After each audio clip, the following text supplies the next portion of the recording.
और उसी पैरामीटर पर मकान का आवंटन होता है। बिहार में ये मामला मुझको जहाँ तक याद है कि 97-98 में पटना हाई कोर्ट में गया था। सरकार की मनमानी पर, सरकार की ये पैरामीटर का उल्लंघन करने की प्रवृत्ति पर हाई कोर्ट ने कुछ गाइडलाइंस दिया, जिसका उल्लंघन एनडीए की सरकार लगातार करती रही। बिहार में जो अभी डिप्टी चीफ मिनिस्टर हो गए हैं, एक श्री विजेंद्र प्रसाद यादव, उनको ये सारी बातें मालूम है कि पटना हाई कोर्ट ने क्या गाइडलाइंस दिया, क्योंकि वो स्वयं उस पिटीशन के सिग्नेटरी है, विजेंद्र प्रसाद यादव। तो ये दो बातें हमको कहनी थी। अब यहाँ जितनी बातें हो रही है, पहली बात मुख्यमंत्री के आवास का विस्तारीकरण का की है। ये विस्तार 2 बार हुआ है, ये दूसरी बार है। श्री लालू प्रसाद यादव जी जिस एक अन्य भाग में रहते थे, अंत तक रहे, उसका विस्तार नहीं हुआ। कौन कौन उसमें रहे, सिद्दीकी साहब ने बताया। लेकिन नीतीश कुमार जब मुख्यमंत्री बने तो बगल में एक मकान था जिसमें श्री राधानंदन झा, बिहार सरकार के पूर्व स्पीकर, पूर्व मंत्री और उस समय के नागरिक परिषद बिहार के उपाध्यक्ष, चीफ मिनिस्टर होते हैं उसके अध्यक्ष, उनके नाम से आवंटित था। लालू जी ने उस मकान को नहीं तोड़ा। नीतीश कुमार जी हो गए तो उसको हटा करके उनको नागरिक परिषद के उपाध्यक्ष पद से और उस मकान को तोड़ करके अपने मुख्यमंत्री आवास में मिला दिया। मूल आवास एक अन्य मार्ग में ये वृद्धि हुई।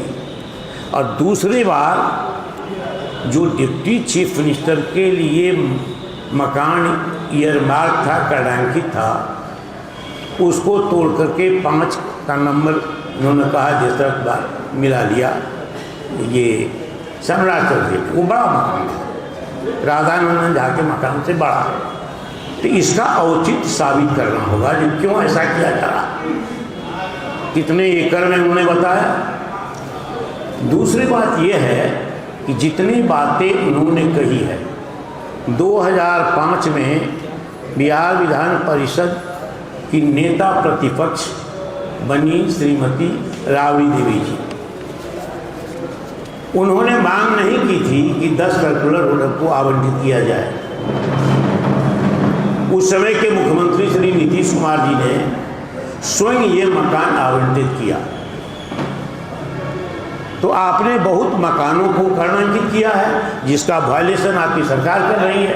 आज उसमें डिप्टी चीफ मिनिस्टर का मकान कर्णांकित है, स्पीकर का मकान कर्णांकित है, पहले नहीं था। बिहार विधान परिषद के चेयरमैन का मकान कर्णांकित था, पहले नहीं था। स्पीकर हुए हैं वो मंत्री वाला आवास में रह रहे हैं, स्पीकर के लिए जो कर्णांकित है उसको नहीं जा रहे हैं। तो ये रूल्स का वायलेशन है। सरकार पर जो पैरामीटर है जिसके नाम से आवंटित होगा उनको उस मकान में जाना है। तो ये स्पीकर का जो पुराना मंत्री वाला मकान है, क्यों नहीं पूछते कि आप स्पीकर के मकान में क्यों नहीं जा रहे हैं। और ये 2 डिप्टी चीफ मिनिस्टर है जो उल्लेख किया है, तो डिप्टी चीफ मिनिस्टर के लिए जो कर्णांकित है उसमें ये नहीं जा रहे हैं कि ये सरकार को पूछना चाहिए।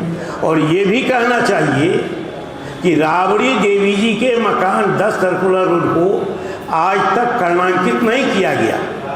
इस अवधि में सारे मकान को आपने ईयरमार्क किया, कर्णांकित किया, उस मकान से उनको हटाने का क्या औचित्य है? आपने ही मकान आवंटित किया है। तो ये सब बदले की भावना है, प्रतिशोध की भावना है, और ये बहुत ही अनुचित नियमावली के खिलाफ, पैरामीटर के खिलाफ ये सरकार कर रही है। सिर्फ लालू जी के परिवार और श्रीमती राबड़ी देवी जी को अपमानित करने के लिए और प्रताड़ित करने के लिए। तो ये नहीं चलने वाला है। हाई कोर्ट मामला को देख रहा होगा, हाई कोर्ट में मामला गया है, हमारी पार्टी के ध्यान में ये बात है। और दूसरी बात है, गलत काम सरकार कर रही है, अपने कर्म को की समीक्षा नहीं कर रही है, नियम की समीक्षा नहीं कर रही है, नियमावली को नहीं देख रही, पैरामीटर को नहीं देख रही है, बदले की भावना कर रही है। तो जनता भी देख रही है, तो सड़क पर भी हम लोगों को जाना होगा, तो जन आंदोलन करेंगे। दोनों जगह इन्हीं बातों के साथ हम प्रेस वार्ता को समाप्त करते हैं।